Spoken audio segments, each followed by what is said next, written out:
In today's video, I will be showing you how to refund games on Steam. All you have to do is click here up in the corner on Steam, Settings, Account, and then you need to click on Account Details. And this menu should pop up. All you have to click is View Purchase History. You can see all the games and purchases you have made on Steam. You can select a game that you would like to refund. As see, I have already refunded this game.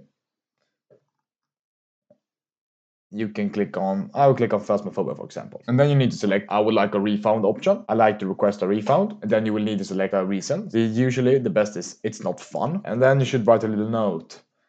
The game was not as I expected it to be. And then you can submit your request. In most cases, if you would like a refund, you will need to have less than 2 hours playtime, and you should have bought the game in less than 14 days ago. But that's only most cases. You can still get a refund. It's still possible after 14 days. It's just not as likely. If this video helped, consider subscribing and liking the video, and I see you in the next one.